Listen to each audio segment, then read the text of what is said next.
Hello, and welcome to Roundhouse Crosstalk, a podcast hosted by the California State Railroad Museum. In this very special bonus episode, we sit down with Leann Taagepera about our new digital exhibit available now on our website, californiarailroad.museum. There's also a link to that in the description of this podcast. This new digital exhibit explores the Benicia Train Ferry, what that ferry meant for residents of Benicia, and we'll also hear about the resiliency as the train ferry is phased out in the mid-20th century. This exhibit is a part of a new series of student digital exhibits that offer students at the Sacramento State Public History program a chance to create exhibits in the class that go beyond the classroom and live on in the world through our student digital exhibit program.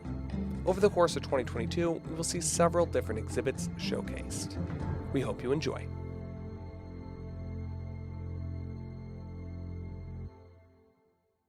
Hello, listeners. Today we are speaking with Leann Taagepera about the Benicia Train Ferry. So welcome to the podcast. Thank you. Yeah, we're so happy to have you. So first of all, how did the Benicia Train Ferry get started? Well, the train ferry was called the Solano, and it was designed by a man named Arthur Brown, who was the superintendent for the Bridges and Buildings Department of Central Pacific Railroad. And he was asked to design it by Charles Crocker, who was in charge of construction for the railroad. There are some stories which say that Crocker was tired of the lengthy trip he had to take in order to get to Oakland, and he looked for a way to shorten it. And for that, there was a waterway in the way, and they needed a train ferry. The Solano Train Ferry traveled across the shortest distance between the banks along the entire Bay Area, which was this area along the Carquinez Strait, and it traveled between Benicia in Solano County and Port Costa in Contra Costa County. So this route avoided a very long and circuitous route that the train had to take otherwise. It would either have to go north along San Pablo Bay to get down over towards San Francisco, or it would have to take what it did, a much southern and longer route. So the train ferry saved a lot of time. And so what did its operations look like? So like how big was it? How many train cars could it hold? Things like that. Well, the Solano Train Ferry was giant in size and shape. It was a huge paddle wheel boat. And according to an article I read from the San Francisco Chronicle from 1904, it said it could carry the largest ferry boat in the United States next to herself across the Carquinez Straits as easily as she carries the heaving Southern Pacific trains. Its deck was 24 feet long and weighed over 3,500 tons.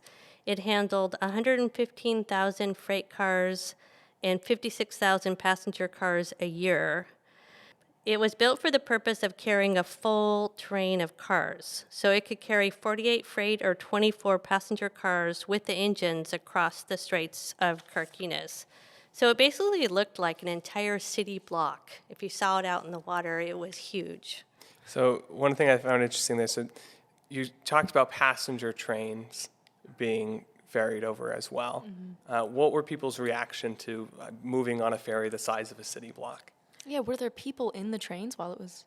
Yes. I assume they were. Oh my goodness. Yes, so you could, if you lived in Benicia, you could actually walk over to the train station, you can hop on the ferry and you can get on a train, and then you could travel over to Oakland. You can then access the trains across the United States, and also the ferries that went across the Bay Area. But the passengers would get out of the trains for the approximate 10-minute trip between Benicia and Port Costa, and they could see out and enjoy the beautiful hills and the waterway. And there was also a place where you can buy food and drink if you wanted and just hang out and enjoy it during that trip there. Well, people thought of it as this engineering marvel, which it was, as the largest ferry boat in the world at the time. So some people came actually with an engineering background, and they wanted to come and just look at the engines and all of the incredible machinery that they had on the site, on the boat and the paddle wheel. And they wrote articles in Scientific American about just the engineering feat that this building was. and other people just enjoyed it as a fun trip that they could take and a scenic way of seeing part of California that they wouldn't have normally seen. One of the things your exhibit mentions is a particularly famous person riding on the train ferry, and that was President Taft. Can you tell us a little bit about the story of Taft on the Benicia Train Ferry? That's true. Taft and at least two other presidents rode on the train ferry. And on the very first trip, I just want to add that 3 of the big 4 were on the Solano Train Ferry. So Huntington, Hopkins, and Crocker were there for the very first trip, which was a big deal. So U.S. President Taft was running for re-election in 1911, and he traveled across the country in what was called a whistle-stop tour. And Taft's train traveled through Benicia on the Solano Train Ferry and then across the Carquinez Strait and over to San Francisco and then south. When I was researching this, I found that there was an interesting side story that went along with this. So after Taft left Benicia and then San Francisco, he was going to head south, and they discovered that there was actually going to be an assassination attempt on his life. And near Santa Barbara, on one of the train bridges, a watchman saw that a man at night was attaching dynamite to the bridge that ran over the train tracks that Taft was going to be going under. And the plan was to blow up the bridge as Taft was passing. But because the watchman happened to see it, they were able to catch the person and take apart the dynamite and save President Taft. So I always thought it was pretty interesting if he came through Benicia and then if it turned out, several hours later, this terrible plot happened, but it was incredibly foiled by the watchman who just happened to notice this going on. So. Oh, that's a close brush right there. Yeah. As far as famous people, I just want to mention in one of the photos that I found from the Benicia Historical Museum that the Pullman porters also were on the passenger trains that traveled across the Solano Train Ferry. So, as you know, these were these highly respected African-American crews who provided service to the train passengers. So I would count them as one of the other famous people that rode on the Solano Train Ferry. Definitely. Do we know? So I'm not sure if it would affect anything, but sort of their job was to make sure everybody was staying comfortable and that sort of thing on the passenger cars. Did they have to do anything differently when they were on the train ferry? I'm not sure if that would affect. I saw in the picture the particular person was standing outside of the train near the door, so it kind of looked like maybe he was could have been helping the people get on and off the train there so that they could enjoy being outside on their 10-minute trip across the water. So you mentioned this being considered a technological marvel to a lot of people at this time. So was this the only ferry of this size carrying trains across the water, or was this relatively common in that time period? Well, there were a lot of other train ferries in the United States that carried trains across waterways. The Solano was unique at its time because of it can carry the entire train with the locomotive. So some of the other train ferries, when I had looked into it, they would have a locomotive on both sides, and they would have to decouple the train cars from the locomotive, leave it on one side, go across the waterway, get back on with the locomotive.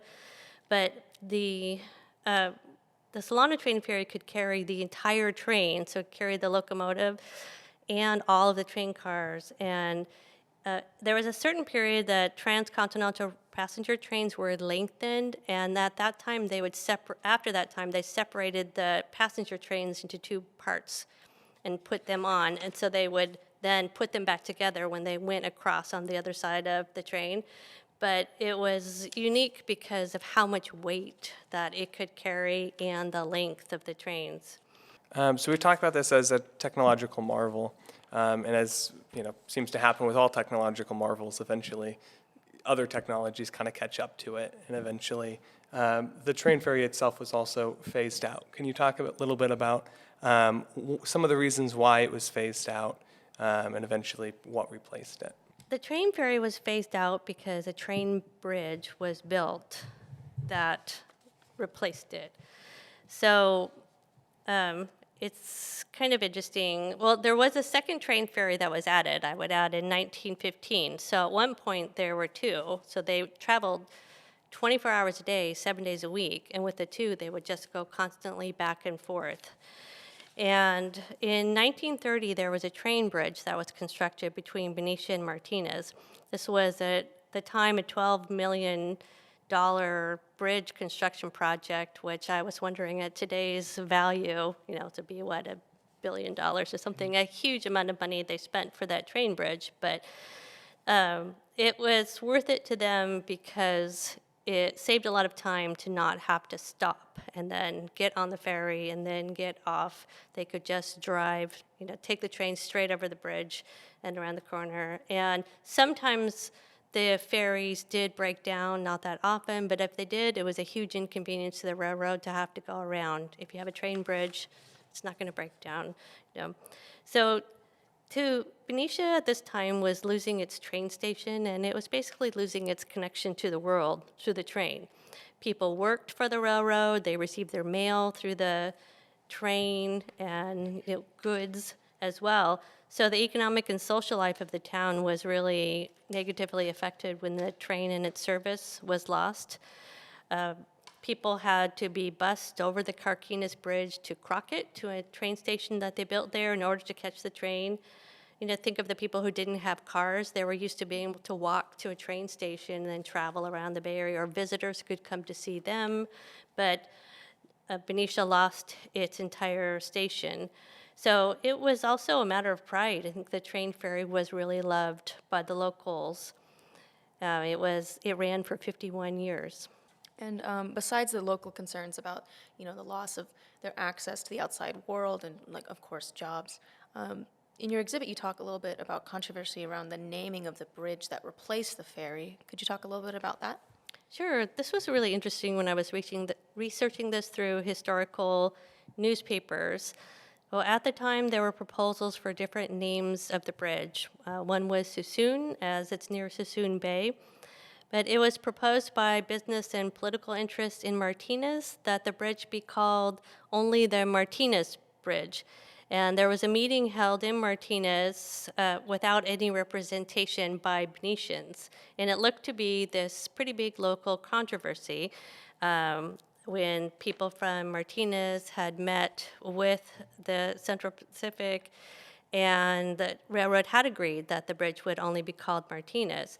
But people in Benicia, such as the mayor and other business interests and residents, they filed a protest. They drove over to Martinez and they went to meet with the railroad people. And they really felt that after these years of loyalty, as they put it, we were losing our station, we were losing so much, that they could at least have the name of Benicia in it because the northern span is in Benicia. So protests were filed and they were successful. What is it called now? So at the beginning, it was agreed it would be the Martinez-Benicia Bridge, which I had read. But at this time, everything official I've ever read, and I just have to say I am from Benicia, so in Benicia we call it the Benicia-Martinez Bridge. But when you look online, you look at all the official everything. So originally they agreed it would be Martinez-Benicia, but somehow over time it's called the Benicia-Martinez Bridge. And then later, the car bridge was constructed across the strait there in 1962, and it's also named the Benicia-Martinez Bridge. So you mentioned this train ferry was sort of like a point of pride for a lot of people in the community, and it sounded like that was sort of why the final ferry run had a big commemoration and celebration. Can you talk a little bit about that event? Sure. So there was the very last day that the train ferries ran. It was a huge celebration. There was actually a film made of it, and I've been unable to find it, but somewhere in someone's archives, there is a movie reel of the Solano Train Ferry and the last day, and they packed it full of people. And there were parties in Martinez, so there was fireworks at night and a carnival and a parade. And it looked like it was more subdued in Benicia. People wanted to see the train ferry and ride the train ferry, but the parades were all in Martinez. They did let the school children out of school in Martinez, and they say the hills were black with people all around the northern span of the bridge where they came to see the first train that went across the bridge. So they actually brought out the historic locomotive, the C.P. Huntington, which is actually located here in the museum. And it went across the Benicia-Martinez train first. Wow. And they had to have one farewell final ride on the Solano. And at the time, passengers on that trip even included a U.S. senator and the president of the Central Pacific Railroad. And they would even bring, there was a child who rode on the first trip in 1879, and the person grew up, and they brought her for the last trip, and as somebody who was a worker at the beginning and at the end.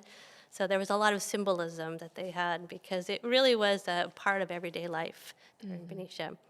That's really, especially the C.P. Huntington, we sometimes do story time and filming on it, so that's just interesting, adding to that sort of history of that locomotive. That is. So what happened to the old railroad station? Is it still standing? Yes, so the railroad station is still there in Benicia, and we call it the Old Depot, and it's now listed on the National Register of Historic Places, and it is owned by the city of Benicia. It houses a group called Benicia Main Street, and that's a nonprofit that's part of the California Main Street program, and they sell See's Candies there and have a little visitor center, and there is a room that's going to be open to the public sometime soon, so people can use that there. The ferry itself was scrapped and no longer exists, and it was scuttled and dynamited, and it sits off in the marshes in the water off of Antioch. And Huell Hauser came to Benicia many years ago, and he did a program all about the Solano Train Ferry, and they took him out on a boat out there just to see the wreck of it. Wow. I know. I always think it's too bad there's not a part of it, and we could have brought it to the museum here or in Benicia and showcased it, but it's all just sitting there rotting away in the water. So you mentioned a little bit earlier that you're not from Benicia, but second home, it sounded like 51 years. Was that right? Something like that? No, the Solano Train Ferry ran for 51 years. I knew I heard the word lived there a little 51. Can you talk a little bit about how you got interested in this subject? Sure. So Benicia is my hometown, and I'm a real fan of its history. And when I was taking a class this last fall with the director of the California Railroad Museum here, and I heard about the general topic of the digital exhibit, and that was to create one about the history of railroads, I thought that Solano Train Ferry would be perfect. And I was thinking, as you say here in the museum, our lives are made of railroad stories, and I feel that Benicia is connected to that theme through its part that it played in California railroad history. And you can see the history of the state by learning about the history of Benicia. And Benicia is also tied to the railroads through the Solano Train Ferry. And what do you hope that folks take away from your digital exhibit? That's a good question. A theme of my digital exhibit is that of resiliency. So I thought of the town of Benicia and how it was affected by the loss of its train ferry. And through time, Benicia has had to reinvent itself many times as industry has left. The U.S. Army base that wasn't in Benicia closed its base, and the townspeople had to carry on and figure things out. And what I thought of is that when an obstacle presented itself, Benicia had to be resilient and advocate for itself. And in the end, the town persevered and, in fact, prospered while also valuing and protected a lot of its history and California's history. And I personally like to put a positive spin on things, and I ended my digital exhibit about the town being grateful for the glory days of the Solano Train Ferry. Definitely. I think the exhibit overall and sort of your work on this, at least for me personally, has helped sort of understand the place of like local histories in the railroad a little bit more clearly, because it is focused on Benicia and their experiences and that resiliency that you see, and like you can kind of see it as a case study of how people have adjusted to the decline of the golden age of the railroad and sort of their overall adaptations and resiliency. Definitely. I think it's a time of transition. Sweet. All right. Well, that's all of our questions. Is there anything maybe we left out that you think is really important to be in there? No, I don't think so. I think if people want to look further, a lot of the details about the Solano Train Ferry are found in different websites. I think I might have had a couple of my statistics might have been a little bit off, and if people want to research it for themselves, there's some very interesting Central Pacific Railroad websites and other information online about the Solano Train Ferry, and have a look at my digital exhibit and look at the amazing photographs there of it. It was a wonder of its age. All right. Well, thanks so much for coming on the podcast. I enjoyed it. Thank you. Thank you all for listening to this week's episode of Roundhouse Crosstalk, a podcast hosted by the California State Railroad Museum. This episode was produced by Amanda DeFazio, Jason Rankins, and Jacob Jennerjohn. For a link to the digital exhibit this podcast was based upon, please see the podcast's description. If you enjoyed the podcast, please remember to subscribe and review the podcast. It really helps us out. Thanks again for listening, and we'll see you next time.